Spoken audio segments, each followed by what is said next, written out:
Hi everybody, I'm Lori. Welcome to my channel. Please hit the like and subscribe button. It really does help. Today, we're going to talk about what happens when you go off of tirzepatide or any of the GLP-1 medications. Let's talk about why would anybody even think of stopping these medications in the first place.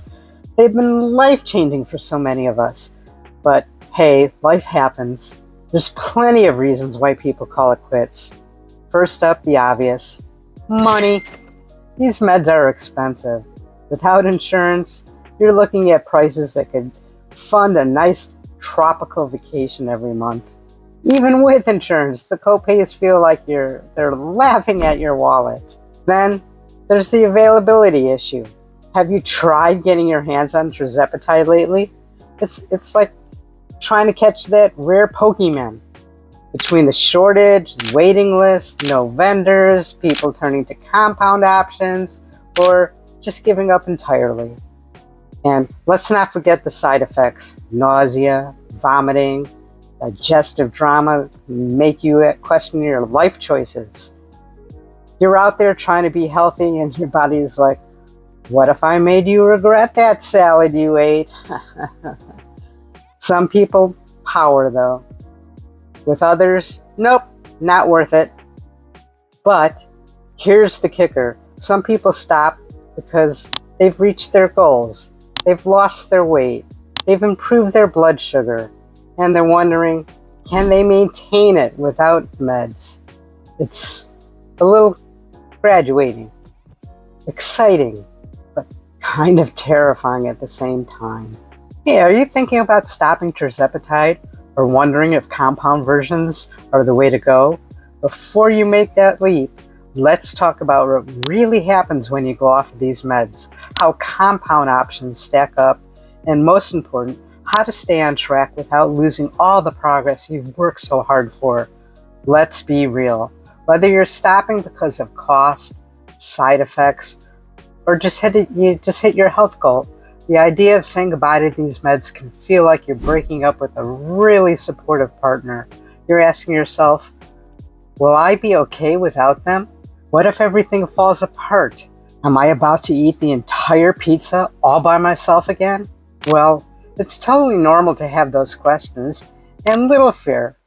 So, let's talk about why people stop and what happens to your body, and how to make the transition as smooth as possible. So, if you're ready, let's get into it. So you've decided to stop taking tirzepatide or any of the other GLP-1 medications. Well, you've made a big decision, and no matter the reason, it's okay to feel a little nervous about what's next. Maybe you're wondering, will I suddenly eat everything in sight? Will I gain back all the weight I've worked so hard to lose? What's going to happen to my blood sugar? Trust me, these are all valid questions, and you're not alone in asking them. Let's start with your appetite, because that's usually the first thing people notice. You know how tirzepatide kind of puts that mute button on your hunger. It's like your body's whispering, you're good. You don't need that second helping. When you stop, that mute button gets turned off, and hunger comes back, sometimes even louder than before. Suddenly, the brain remembers how much it loves chips, cookies, and everything in between. It's not your fault. It's biology. Your hunger hormones, which were kept in check by the medication, start fighting back. Another thing is weight. Weight regain, that is. Unfortunately, a real possibility. Studies have showed that most people regain a good portion of their weight that they lost after stopping GLP medication. In fact, research has found people regain about 2/3 of what they've lost within a year of stopping. And before you go blaming yourself, let's be clear, it's not about willpower. Your body is wired to fight weight loss. It wants to get back to what it thinks is normal. That's why hunger increases and your metabolism slows down. Your body is basically saying, oh, we're off these meds. Let's stock back up. If you've been taking tirzepatide for diabetes, your blood sugar might also creep back up. These medications help your body use insulin more efficiently. So without them, you might find it harder to keep your blood sugar stable. This might mean adjusting to other diabetes medication or leaning very heavily on lifestyle changes like diet and exercise to pick up the slack. Also, there's the mental side, which doesn't get talked about enough. For a lot of people, these medications are like a safety net. They make it easy for you to say no to your cravings or to stop eating when you're satisfied. Without that help, it can feel like you're navigating uncharted water. Suddenly, you're second-guessing every bite and worrying about whether you can maintain your progress. The fear is real. It's completely normal for you to feel a little shaky. It's a transition. But there's good news. Good news is, it's not all downhill from here. Yes, your body's going to have to adjust. It may be a little bumpy of a ride at first, but with the right tools and mindset, you can absolutely handle this. You've already done the hard work. Stopping doesn't erase that. It's just a new chapter, a big change. It's going to take some time to find your footing. The most important thing is to give yourself a little bit of grace. You got this. Now, with that often comes up the question in mind, do you go off cold turkey or do you ease it with a maintenance dose? Let's cut to the chase. Cold turkey is usually not the move.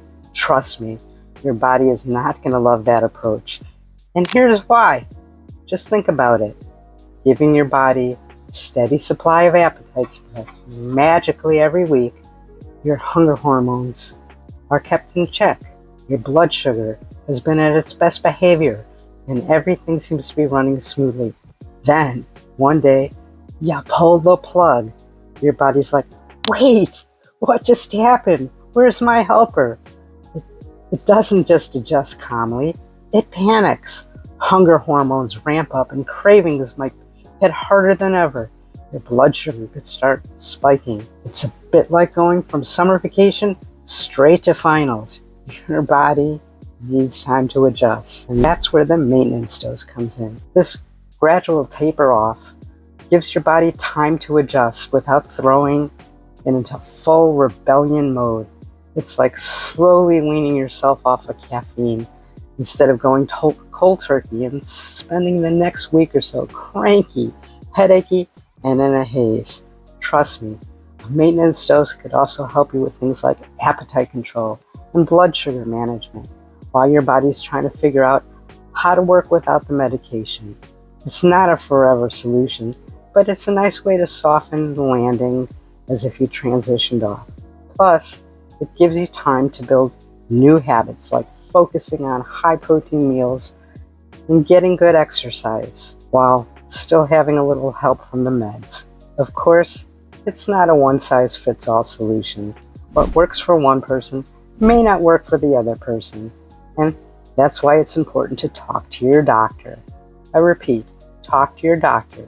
They can help you figure out what's the best plan for your specific needs. Maybe maintenance dose makes sense. Maybe a little transition to another medication entirely. Either way, having a plan in place can make the world of difference. For many of you, going off cold turkey might sound tempting, especially if you're ready to move on, but it's usually not the kindest thing you could do to your body. Easing off with a maintenance dose can make the process so much smoother, and trust me, your future self will thank you. You've got options. The best part of it is you don't have to figure it out alone. A little patience, solid plan, and some guidance from your doctor can make the transition a whole lot easier. Moving on, let's talk about who should help you with this transition. Your primary doctor is a great starting point. They know your medical history, and they could guide you through the process. But if you're dealing with something more complicated, like managing multiple health conditions and trying to figure out how to avoid weight regain, it might be worth seeing a specialist. Endocrinologists and obese medicine doctors, they're like superheroes with GLP-1 medications. They've seen it all, and they could give you some tailored advice just for you. And let's not forget telehealth. It's a game changer for people who don't like local specialists or just prefer the convenience of a visit while you're on your couch. Okay, time for a little science. Studies of GLP-1 medication show that weight regain is common when people stop taking the medication. One study has showed that participants regain 66% of their weight that they lost within a year. Why does this happen? It's not about willpower. When you stop these meds, your hunger hormones ramp back up. Your metabolism slows down. Let's get back to the way things were. That's basically what your body's saying, even though you've worked really hard on it. But the good news is, transitioning to a lower maintenance dose can help. It's not the perfect solution. Make the process smoother and minimize the weight gain. So you're going off the meds. Now what? The key, have a plan. Staying on track, that's what it's all about. Sticking to the basic. First and foremost, focus on protein. High protein meals. Think chicken, fish, eggs, Greek yogurt. They help keep you full and support your metabolism. This is crucial when your hunger hormones start ramping up again. And plenty of hydration, because sometimes this masquerades as hunger. If plain water isn't cutting it, try Element to boost your electrolytes, or any of the electrolytes. They'll keep your energy and balance in check. Portion control, that's another key strategy. Without the appetite suppression from these meds, it's easy to overdo it. Use smaller plates or pre-portion your meals. That could all help. And don't forget to move your body. You don't have to hit the gym every day. Simple activities like walking, yoga, some of the online classes, they can all help you regulate your hunger hormones and keep your metabolism steady. And my suggestion to you is to be patient with yourself. Transitioning off these meds, it's a big change, and it's okay if you have ups and downs. Start tracking your meals and habits to stay mindful. Lean on your support system when you need it, and that's okay. The goal isn't perfection, it's progress. With a little consistency and self-compassion, you can absolutely maintain your progress. You've got this. On the other hand, if it's cost or availability as to why you're thinking about stopping, tirzepatide and other GLP-1 medications, there's compound versions that might be just as good, and they're good for you to explore. There are custom-made versions of the medication, often mixed by pharmacies to match the active ingredients while keeping the price a little more manageable. They're lifesavers for so many people, including me, dealing with the high cost or shortages of the name brand medications. One great benefit of the compounded medication is the flexibility of dosing. If you're transitioning off of a higher dose, some compounds options allow for smaller custom doses that help you ease off gradually. But as all things in anything healthcare, it is crucial to do your homework. Not all compounding medications are created equal. So, working with a reputable pharmacy and discussing it with your doctor is essential for making sure that it's safe and effective. Compounding medications aren't for everybody, but they're worth considering if affordability or access is your challenge. Talk to your healthcare provider on whether this option might work for you. It could be the bridge you need to stay on track without breaking the bank. Just remember, quality matters, so stick with trusted sources and ensure that you're getting the real deal.